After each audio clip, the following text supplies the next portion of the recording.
नमस्कार, आप न्यूज नशा देख रहे हैं। मैं हूं शिवम।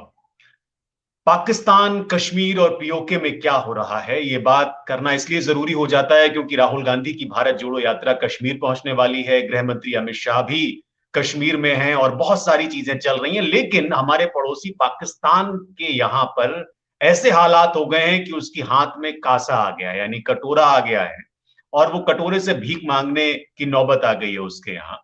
और ये भी कहा जा रहा है कि अगले 1 2 3 दिनों में वहां पर खाने के लिए सामान खत्म हो जाएगा, अनाज खत्म हो जाएगा और पाकिस्तान के पास कोई प्लान नहीं है कि वो इस पूरी समस्या को हैंडल कैसे करे। इस पूरे माहौल को समझने के लिए हम एक ऐसे शख्स से बात करने वाले हैं जो लंबे समय से पाकिस्तान या विदेश मामलों को कवर करते रहे हैं, जम्मू कश्मीर के हालात को कवर करते रहे हैं और विदेश मामलों में उनकी बड़ी गहरी पकड़ है। हम ये समझने की कोशिश करेंगे कि जब एक बहुत बड़ा इवेंट जो कांग्रेस की तरफ से आयोजित किया गया वो खत्म होने की कगार पे है और वो श्रीनगर में लाल चौक पर तिरंगा फहराकर उसका समापन किया जाएगा। राहुल गांधी की मैं बात कर रहा हूं। मैं ऐसे समय में बात कर रहा हूं पाकिस्तान की और पीओके की, जब गृह मंत्री अमित शाह के ऊपर ये कहा जा रहा है कि उन्होंने भले ही 370 को हटा लिया हो लेकिन हालात सामान्य नहीं हुए। और मैं ऐसे समय में पाकिस्तान और पीओके की बात करने वाला हूं कि जब पाकिस्तान में बहुत अस्थिरता का माहौल है, तो हमारे और आपके जिंदगी पर इसका क्या असर पड़ेगा, इंडियन पॉलिटिक्स पर क्या असर पड़ेगा, ये तमाम चीजें हम समझेंगे। हमारे साथ नीतीश कुमार जी हैं। उनसे मैं आपका इंट्रोडक्शन करा दूं। नीतीश जी लंबे समय से विदेश मामलों को कवर करते रहे, खासकर पाकिस्तान से जुड़े हुए मामले। और नीतीश जी लंबे समय से बहुत सारी इस तरह की एक्टिविटीज में भी रहे जो कश्मीर में हो रही हैं। तो नीतीश जी, बहुत स्वागत है आपका न्यूज नशा में। मेरा सवाल आपसे ये है, पहला, एक तो पाकिस्तान में जिस तरह की सिचुएशन है उसका इंपैक्ट क्या पीओके या कश्मीर पर पड़ रहा है, क्योंकि बहुत बड़े बड़े इवेंट अब आने वाले समय में कश्मीर में होंगे, खासकर उस इलाके में जो आतंक प्रभावित इलाका माना जाता है। तो आप किस तरह से देख रहे हैं पाकिस्तान के आर्थिक हालात को और कश्मीर के हालात को, अगर इसको जोड़ने की हम बात करें? देखिए शिवम, सबसे पहले तो आपका बहुत बहुत शुक्रिया मुझे इनवाइट करने के लिए। आपके दर्शकों को भी मेरा नमस्कार, साधुवाद, सत श्री अकाल। देखिए, अभी जो आपने मुद्दा उठाया है, जिस पर आपने मुझसे वार्तालाप करने को कहा है, बेहद ही अहम मुद्दा है। अभी जो हमारा पड़ोसी मुल्क है पाकिस्तान, वो वहाँ के सियासतदान, वहाँ का हर एक जो आलमिया है, वो कटोरा लेके, उर्दू में अगर कहें कशकोल कहा जाता है, कटोरा लेके दुनिया के अलग-अलग मुल्कों में ग्रांट के लिए भटक रहा है। और पाकिस्तान की जो मैशियत है, जिसे इकोनॉमी कहा जाता है, वो बिल्कुल शैम्बल्स में है, बुरी तरह से चरमरा चुकी है। पाकिस्तान के पास महज $700 मिलियन जो है उसके फॉरेन एक्सचेंज रिजर्व्स बचे हुए हैं। हालांकि कहने के लिए तो $4.7 बिलियन है उसके पास, लेकिन वो जो $4.7 बिलियन है, उसमें भी उसको अगले महीने यानी 10 फरवरी तक जो अमाउंट है वो चाइना को एक बैंक को चुकाना है, इसके अलावा सऊदी अरबिया के बैंक को चुकाना है। तो जाहिर तौर से पाकिस्तान उन पैसों को खर्च नहीं कर सकता। दूसरी ओर पाकिस्तान में लोग सड़कों पे हैं। आप अंदाजा लगाइए, वहां पर रोटी की कीमत, एक रोटी तकरीबन 35 से 40 रुपए में मिल रही है। और अगर हम बात करें फैसलाबाद की, पेशावर की, तो वहां पर एक रोटी की कीमत 60 रुपए तक जा चुकी है। नान 65 से 70 रुपीज तक जा चुका है। इसके अलावा आटा, अभी मैं आपको बताऊं, आटे का जो रेट जो पाकिस्तान में चल रहा है वो कुछ इलाकों में 150 रुपया मिनिमम है और 175 रुपए तक ये आटे की कीमत जा चुकी है। और अगर 20 किलो के आटे की बात करें, अगर 20 किलो की एक बोरी की बात करें, उसकी कीमत 3100 रुपए तक जा चुकी है। लोग सड़कों पर हैं। सरकार ने ये कहा हुआ है कि हम एक सरकारी महकमे के जरिए लोगों को आटा मुहैया कराएंगे, लेकिन जिस तरह से आटा मुहैया कराने की कवायद चल रही है वहां पर, वो आप उसका अंदाजा लगा सकते हैं कि अब तक जो पिछले 3-4 दिनों से ये सिलसिला शुरू हुआ है, उसमें भगदड़ में आटा पाने के लिए जो लोगों में लड़ाई हो रही है, उसमें 3 लोग मारे जा चुके हैं, जिसमें एक 8 बच्चे का बाप भी था। मीरपुर खास का इलाका है पाकिस्तान में, वहां पर फैसलाबाद में भी एक मौत हो चुकी है। तो जाहिर तौर से, और इसका जो फायदा उठा रहे हैं, जो सरकार की जो ये स्कीम है, जो आटा लोगों को देने की, उसका फायदा वही लोग उठा रहे हैं जो कैलाशनिकोव से लैस हैं। वो उनको लाइन में लगने की जरूरत नहीं पड़ती, आम पब्लिक लाइन में लगी हुई है और वो लोग कैलाशनिकोव के साथ आते हैं, उसके बाद आटा लेके चले जाते हैं। जद्दोजहद चल रही है, आटा जो गाड़ियां हैं, सरकारी गाड़ियां, उसको लूटा जा रहा है और चोरी डकैती की वारदात जो है वहां पर पाकिस्तान में काफी ज्यादा बढ़ चुकी है। आपको बताऊं कि जो चिकन है पाकिस्तान में, वहां के लोगों के चिकन और मटन वहां के लोगों की जिंदगी का खाने का एक हिस्सा है। रोजाना की जिंदगी में उसका बहुत इस्तेमाल करते हैं लोग। अब वहां पर चिकन 550 रुपए किलो मिल रहा है और रमजान तक इसके 850 रुपया प्रति किलो तक जाने के आसार नजर आ रहे हैं। इसके अलावा पाकिस्तान में एलसी नहीं खुल रही है, बैंक के पास पैसा नहीं है। जैसे भारत में रिजर्व बैंक ऑफ इंडिया होता है, उसी तरह पाकिस्तान में स्टेट बैंक ऑफ पाकिस्तान है।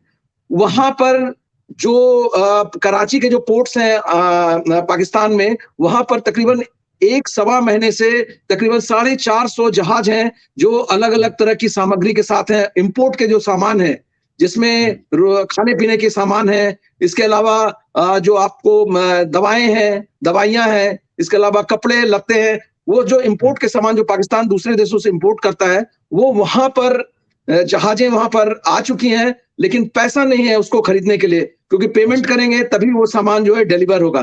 तो हालात पाकिस्तान के बेहद खराब हो चुके हैं। और मैं आपको बताऊं, जो पाकिस्तान के प्रधानमंत्री हैं और यहां तक कि पाकिस्तान का आर्मी चीफ, कभी भी पाकिस्तान के इतिहास में ऐसा नहीं देखा गया कि पाकिस्तान का आर्मी चीफ, जो कि अभी कुछ दिनों पहले जनरल बाजवा के बाद जिन्होंने पाकिस्तान आर्मी की कमान संभाली है, जनरल आसिम मुनीर, वो कटोरा लेके अलग अलग देशों के दौरे पर है। कभी आपने सुना है कि किसी देश का आर्मी चीफ वो देश के लिए पैसे मांगने जा रहा हो? सियासतदान तो जाहिर है। अभी आपको मैं बताऊं कि पाकिस्तान के प्रधानमंत्री जो शहबाज शरीफ हैं और आसिम मुनीर दोनों यूएई में हैं, वहां के जो प्रिंस हैं उनसे मुलाकात करने वाले हैं।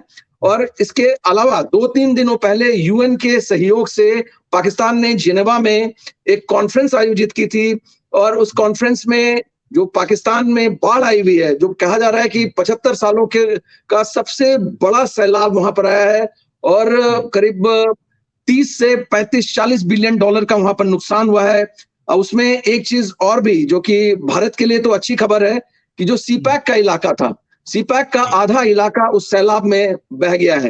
हालांकि पाकिस्तान ने ऑफिशियली सीपैक को, जो चाइना पाकिस्तान इकोनॉमिक कॉरिडोर है, उसको बंद करने की घोषणा कर दी थी, ऑफिशियली कर दी थी, लेकिन वो जो उसका जो हिस्सा था सीपैक का, वो सैलाब में बह गया है। तो ये हालात है पाकिस्तान के। जेनेवा में जो कॉन्फ्रेंस हुआ था उसमें से जो दुनिया भर के देशों से पाकिस्तान को 9.7 बिलियन डॉलर्स जो मिलने की उम्मीद है, लेकिन ये ग्रांट के तौर पर नहीं है, ये प्लेजेस हैं जो कंट्रीज ने, फ्रांस ने प्लेज किया है, जापान ने प्लेज किया है, इस्लामिक डेवलपमेंट बैंक है जिसने कहा है कि 4.7 बिलियन डॉलर्स हम पाकिस्तान को देंगे। इसके अलावा वर्ल्ड बैंक ने कहा है कि हम 2.7 बिलियन डॉलर्स पाकिस्तान को देंगे। फ्रांस ने भी कुछ 80-85 मिलियन डॉलर देने की बात कही है। तो ये दुनिया के जितने भी एजेंसियां हैं या दुनिया के जितने देश हैं, उन सबको मिला के पाकिस्तान के पास 9.7 बिलियन डॉलर्स आने का के इम्कान है। और ये जो पैसा है आने वाले 3 साल में पाकिस्तान के पास आएगा। लेकिन इस बात की गारंटी नहीं है कि जो प्लेजेस हैं, ये प्लेजेस हैं जो बैंक्स ने किए हैं। देखिए, बैंक्स कोई ग्रांट नहीं देता है, लेकिन वहां के आप पॉलिटिशियंस को देखिए कि पाकिस्तान में शादियां बज रहे हैं, पाकिस्तान में खुशियां मनाई जा रही हैं कि इस जो बदहाल कंट्री है, जो इकोनॉमी की हालत सूरत हाल बिल्कुल बदहाल कंडीशन में है, वहां पर एटलीस्ट कुछ भीख तो आई 10 बिलियन डॉलर की। और वहां के जो सियासतदान हैं, वहां के फाइनेंस मिनिस्टर हैं इशाक अहमद डार, वो लोगों को कह रहे हैं कि भाई हमने जो पैसा ऊपर कर लिया है और अब पाकिस्तान को डिफॉल्ट से बचाया जा सकेगा। लेकिन हकीकत ये है कि इस जो 9.7 बिलियन डॉलर्स है, इसमें तकरीबन 8 बिलियन या 9 बिलियन डॉलर्स आप कह लें, वो लोन है। और आप ये सोच लें कि वर्ल्ड बैंक या फिर एशियन डेवलपमेंट बैंक या इस्लामिक डेवलपमेंट बैंक, ये कभी कोई ग्रांट नहीं देता, एड नहीं देता, ये लोन देते हैं। तो आप जरा अंदाजा लगाइए, अगर लोन देंगे तो भाई उसका कुछ ब्याज भी होगा, कुछ समय सीमा तय की गई होगी, लेकिन पाकिस्तान के सियासतदान अपने लोगों को ये नहीं बता रहे हैं कि भाई हमने ये लोन लिया है और इस पर ब्याज के थ्रू ब्याज के जरिए पैसा जो चुकाना पड़ेगा, और जाहिर तौर से जो ब्याज चुकाया जाएगा वो कौन देगी? वो पाकिस्तान की आवाम को पे करना पड़ेगा, जो ऑलरेडी इतनी बदहाली से गुजर रही है, इतनी जो खाने पीने की चीजों का संकट हो गया है उससे गुजर रही है। उसके अलावा उनके ऊपर एक और कर्जे का बोझ। तो आप वहां के जो सियासतदान हैं वो भी पाकिस्तान को गुमराह करते रहते हैं। और शिवम, मैं आपको बताऊं कि ये अभी जो $9 बिलियन आया है, अभी पाकिस्तान को तुरंत तुरंत जो जरूरत है वो 14-15 बिलियन डॉलर्स की जरूरत है। लेकिन ये पैसा भी जो आया है ये तकरीबन आपको 3 सालों के अंदर पाकिस्तान को पे होगा, और ये प्लेजेस हैं, कमिटमेंट नहीं है। प्लेजेस कई बार होते हैं लेकिन वो कितना कमिटमेंट में कन्वर्ट होता है इसकी कोई गारंटी नहीं। जी, आप कुछ सवाल पूछना चाह रहे थे। लेकिन नीतीश जी, आपने बताया कि वाकई में बहुत बुरे हालात हैं, आप जो बता रहे हैं पाकिस्तान में। ऐसे में मैं कश्मीर और पीओके को भी कनेक्ट करना चाहता हूं, क्योंकि अगर हम भारत के नजरिए से देखें तो 24 में चुनाव है और उससे पहले उस इलाके में हलचल बढ़ने वाली है, क्योंकि आमतौर पर होता है कि आम चुनाव से पहले आतंकी घटनाएं में बढ़ती हैं और बहुत सारी चीजें होती हैं। अब बड़े इवेंट हो रहे हैं श्रीनगर में आने वाले 15-20 दिन में।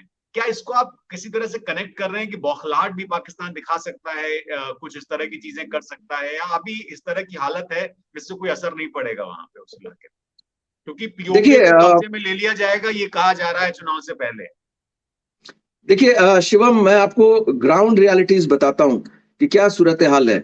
पाकिस्तान की सरकार के पास अपने एम्प्लॉयज को, यहां तक कि आर्मी को पैसा देने के लिए फंड्स नहीं है। ठीक है। इसके अलावा जो पाकिस्तान ने अपने यहाँ जो टेररिस्ट ऑर्गेनाइजेशंस पाल रखे हैं उसका असर पूरे पाकिस्तान पर अभी आप देखा जा सकता है। हिलरी क्लिंटन ने 2016-17 में जब वो पाकिस्तान के दौरे पर गई थी, उस समय हिना रबानी खार जो अभी पाकिस्तान की डिप्टी फॉरेन मिनिस्टर हैं, वो उनके साथ खड़ी हुई थी। उस समय हिलरी क्लिंटन ने कहा था कि मैं आपको वर्बैटिम तो नहीं बता रहा, लेकिन जो उन्होंने कहा था उनकी बातों का मतलब यही था कि अगर आप अपने बैकयार्ड में सांप पालोगे तो ऐसा नहीं है कि वो जो सांप सिर्फ पड़ोसी को डसेगा, वो आपको भी सूनर और लेटर जो है डसेगा। तो पाकिस्तान में हालात कुछ ऐसे ही हैं। पाकिस्तान का जो खैबर पख्तूनख्वा का इलाका है, जिसमें स्वात, नॉर्थ वजीरिस्तान और आपका नॉर्थ वेस्ट फ्रंटियर प्रोविंस पूरा है, वो उस इलाके पर टीटीपी ने कब्जा कर लिया है और अपनी एक सरकार का पैरेलल गवर्नमेंट का ऐलान कर दिया है। उन्होंने कहा है जी, उन्होंने अपना प्रधानमंत्री जो है वो भी घोषित कर दिया है, और हर एक डिपार्टमेंट के हिसाब से, हर एक मिनिस्ट्री के हिसाब से उसने अपने मंत्रालय भी घोषित कर दिए हैं। उसके नाम बकायदा उसने अपनी लिस्ट जारी कर दी है। और हर रोज देखिए, पाकिस्तान जो है वो 4 सूबों में बटा हुआ है। पंजाब, एक खैबर पख्तूनख्वा है, बलूचिस्तान है और सिंध है। तो आपको पंजाब पाकिस्तान का सबसे बड़ा सूबा है, वहां पर आपको पीटीआई की सरकार है, पाकिस्तान तहरीके इंसाफ की पार्टी, जिसके लीडर हैं इमरान खान। ठीक है, वहां पंजाब सबसे बड़ा सूबा है। इसके अलावा खैबर पख्तूनख्वा में भी इमरान खान की सरकार है, वहां भी पीटीआई की सरकार है। उनको वहां ऑलरेडी जो है टीटीपी जो है घुस चुकी है। इसके अलावा सिंध में बिलावल भुट्टो की सरकार है, पीपीपी, पाकिस्तान पीपल्स पार्टी जिसको कहते हैं। अभी जो पाकिस्तान की जो सरकार है उसको पीडीएम कहा जाता है, पीपल्स डेमोक्रेसी मूवमेंट जिसको कहते हैं, पीपल्स। तो ये पीडीएम की जो सरकार है वो अभी किसी भी तरह से पाकिस्तान के सिचुएशन को कंट्रोल करने में नाकाम रही है, और पाकिस्तान बुरी तरह से आतंकवाद से जूझ रहा है।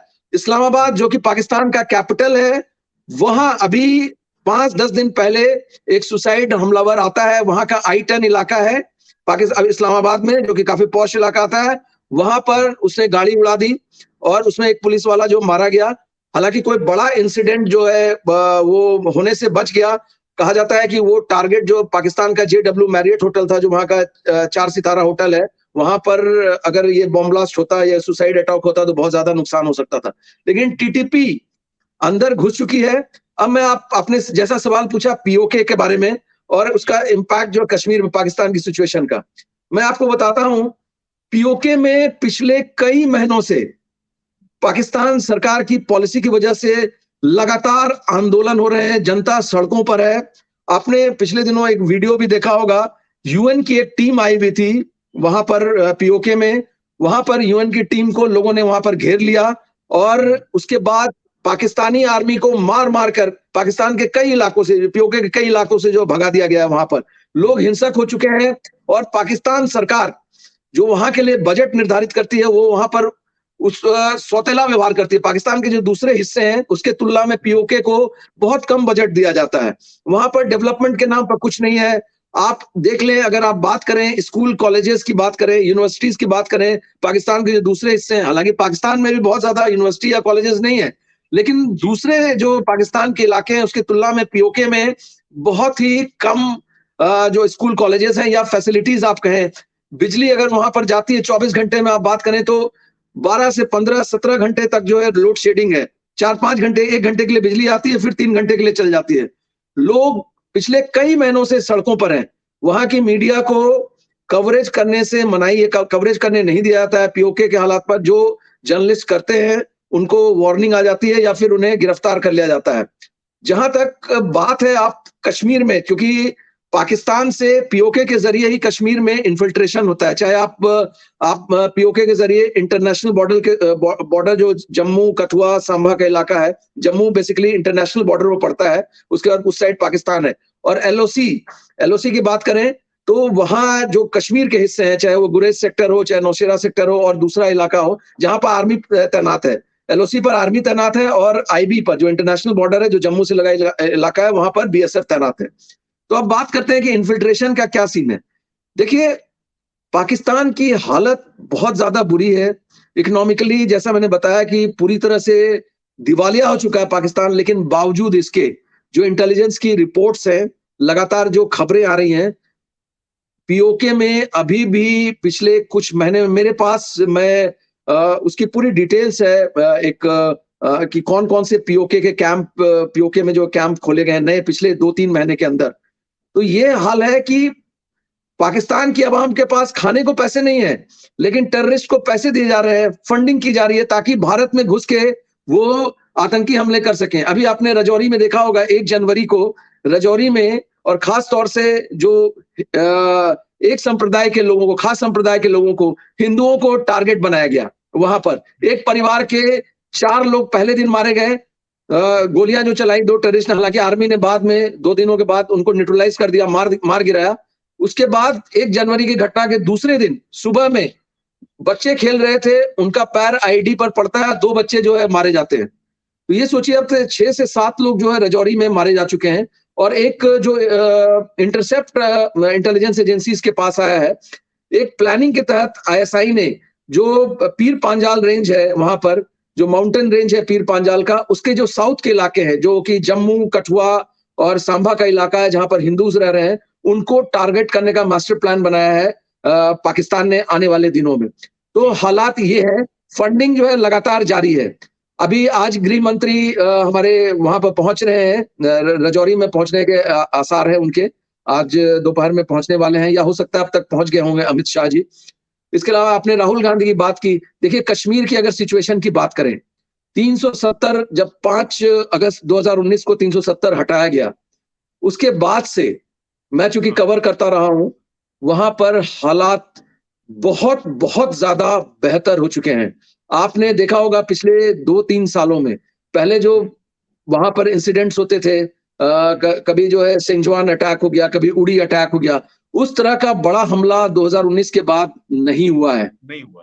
वहां पर हमारी आर्मी ने, हमारी सिक्योरिटी फोर्सेस ने ऑपरेशन ऑल आउट के कई फेजेस में ऑपरेशन ऑल आउट चलाए, वहां जो उनकी कमर तोड़ दी। और अभी जो लेटेस्ट जानकारी है इंटेलिजेंस एजेंसीज के हवाले से, वहां पर पाकिस्तान जम्मू कश्मीर में कोई भी कमांडर नहीं है।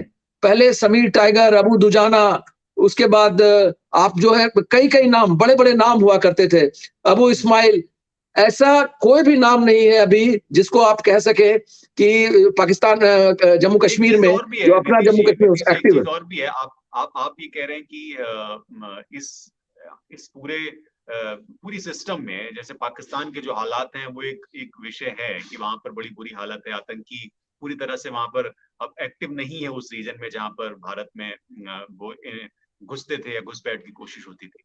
अगर मैं इसको एक आखिरी में एक संक्षेप में अगर मैं आपसे जानना चाहूँ कि ये जो राहुल गांधी की यात्रा वहां पहुंचने वाली है और इसको लेकर हालांकि अनुमति मिल गई है, लेकिन बहुत सारे लोग ये कयास लगा रहे हैं कि सुरक्षा उनकी बढ़ाई जानी चाहिए वहां पे लाल चौक में, क्योंकि बड़ा इवेंट होगा, बहुत सारे पॉलिटिशियंस भी पहुंच सकते हैं। और इसको लेकर एनआईए और वहां के जो जासूस हैं वो भी इस तरह के इनपुट्स दे रहे हैं, जैसा कि अभी कुछ जानकारी मिल रही है। क्या इस यात्रा को भी कोई नुकसान हो सकता है, या इसको जाना चाहिए, या उस लाल चौक पहुंचने से? क्योंकि ठीक है कि वहां पर हालात बेहतर हैं, लेकिन ये भी कहा जा रहा है कि एक सन्नाटा भी है, वो आंधी तूफान से आने से पहले की खामोशी जैसा माहौल, ये भी है क्या? कुछ इस तरह के इनपुट्स हैं क्या? देखिए, अभी कश्मीर में हालात, आप अगर कहें, अगर मैं परसेंटेज के टर्म में कहूं, 80% 85% जो है बिल्कुल नॉर्मलसी की ओर बढ़ रहे हैं।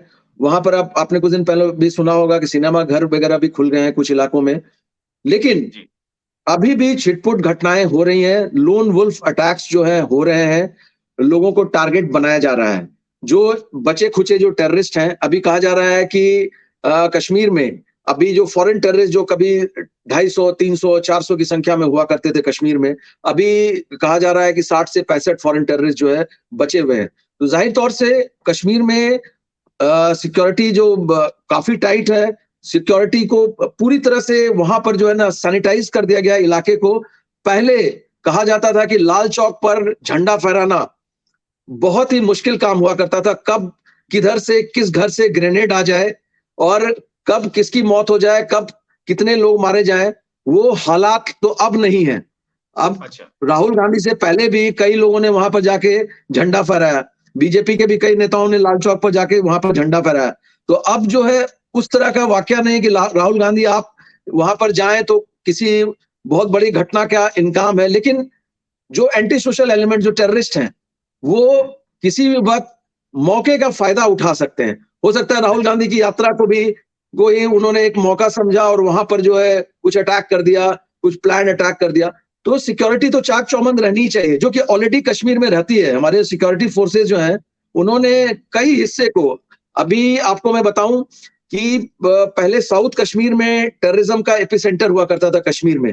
वो जब से लश्कर ने एक अपना शैडो ऑर्गेनाइजेशन लॉन्च किया, टीआरएफ जिसको कहते हैं, द रेजिस्टेंस फ्रंट, तो रेजिस्टेंस फ्रंट के आने के बाद जो एपी सेंटर था वो श्रीनगर शहर में वो शिफ्ट हो गया। खास तौर से अगर आप श्रीनगर शहर की बात करें तो वहां पर जो डाउन टाउन है, जो श्रीनगर का जो इलाका है, डाउन टाउन श्रीनगर का इलाका, वहां पर टेररिज्म का गढ़ माना जाता है। वहां पर कई इलाके हैं, इमामबाड़ा है और वो तमाम इलाके हैं। तो वहां पर टेररिस्ट जो है कॉन्सेंट्रेशन हो गया था। लेकिन अब वहां पर आर्मी ने और हमारे जो पैरामिलिट्री फोर्सेज हैं, सीआरपीएफ वगैरह ने, उन लोगों ने भी कार्रवाई करके उस इलाके को बहुत हद तक सैनिटाइज कर लिया है। लेकिन अभी भी जो टेररिस्ट हैं बिल्कुल छुपे हुए हैं, कुछ हद तक, कुछ मतलब अभी तो ज्यादा लोगों का नहीं, जिस तरह से पहले लोकल सपोर्ट हुआ करता था, अब लोकल सपोर्ट में भी बहुत ज्यादा कमी आई है। और जो आर्मी के लिए ह्यूमन इंटेलिजेंस, जो पहले उन्हें इंटरसेप्ट के थ्रू जानकारी मिलती थी, फोन रिकॉर्डिंग के जरिए जानकारी मिलती थी, सीमा पार से फोन इंटरसेप्ट के जरिए जानकारी मिलती थी, अब सबसे अच्छी चीज है कि ह्यूमन इंटेलिजेंस, जो लोग हैं वो आर्मी के साथ कोऑपरेट कर रहे हैं, हमारी जो सुरक्षा एजेंसियों के साथ कोऑपरेट कर रहे हैं, वो इंफॉर्मेशन दे देते हैं कि भाई ये टेररिस्ट इस इलाके में देखा गया। ये तो बहुत अच्छी चीज है। लेकिन फिर भी ये राहुल गांधी की यात्रा हो रही है तो सुरक्षा के चाक चौबंद इंतजाम होने चाहिए ताकि किसी भी अनटोवर्ड इंसिडेंट को रोका जा सके। हालांकि हालात, बिल्कुल। इसमें किसी तरह से इंकार नहीं किया जा सकता कि हालात अब कश्मीर में बहुत ज्यादा बेहतर हो चुके हैं।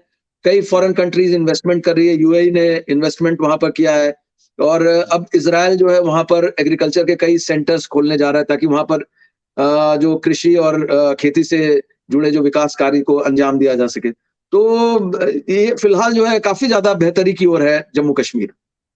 बहुत शुक्रिया नीतीश कुमार जी, आप हमारे साथ जुड़े और आपने ये पूरा बताया है, क्योंकि बहुत जरूरी है दर्शकों के लिए जानना भी, क्योंकि हमारा पड़ोसी अक्सर हमारे लिए परेशानियां खड़ी करता रहा है, लेकिन आज की तारीख में उसकी क्या हालत है उसको समझ आ रहा होगा क्या अंजाम है। और चूंकि बड़े इवेंट्स भी होने वाले हैं कश्मीर में, इस लिहाज से भी बहुत जरूरी था जानना कि वहां पर क्या स्थिति है। बहुत शुक्रिया मैं आपका हमारे शिवम साथ एक जुड़ने। चीज मैं और एक चीज जोड़ना चाहूंगा कि देखिए जम्मू कश्मीर के हालात किस कदर नॉर्मल हो चुके हैं। भारत के पास G20 की प्रेसिडेंसी आ चुकी है, जो दुनिया के 20 अमीर देश हैं, जो सबसे ज्यादा इकोनॉमिकली जो विकसित देश जिसको कहते हैं, उसमें भारत के पास उसकी प्रेसिडेंसी आ चुकी है। और दिसंबर 2023 में G20 का सम्मेलन होना है इंडिया में, उसमें जम्मू कश्मीर में भी कुछ मीटिंग्स होंगी G20 की। ठीक है, अच्छा। ये दुनिया के लिए एक संदेश होगा। जो पाकिस्तान लगातार प्रोपेगेंडा करता रहा है जम्मू कश्मीर में कि भाई देखिए जम्मू कश्मीर में हालात बहुत खराब है, तो वहां दुनिया देखेगी कि जम्मू कश्मीर किस कदर डेवलप कर चुका है और वहां पर सिक्योरिटी की क्या पोजीशन है। अब तो एक विकास की ओर जम्मू कश्मीर बढ़ चुका है। देखिए अभी जो प्रोपेगेंडा है पाकिस्तान का, वो इसलिए भी असर नहीं कर पा रहा है कि आजकल सोशल मीडिया का एज है। सोशल मीडिया के इस एज में लोग जो है ट्विटर के जरिए, फेसबुक के जरिए वो वहां के हालात, वहां के वीडियो जो है पोस्ट कर सकते हैं, दुनिया भर में लोग देख सकते हैं। अब वो स्थिति भी नहीं रखी। जो यहाँ का न्यू जनरेशन है कश्मीर का, वो बिल्कुल जो है इस्तकबाल उसने डेवलपमेंट को किया है, उसको दोनों हाथों से लिया है और अब डेवलपमेंट की ओर है जम्मू कश्मीर। और बिल्कुल। पाकिस्तान का जो प्रोपेगेंडा है वो पूरी तरह से एक्सपोज हो चुका है। एक्सपोज हो गया।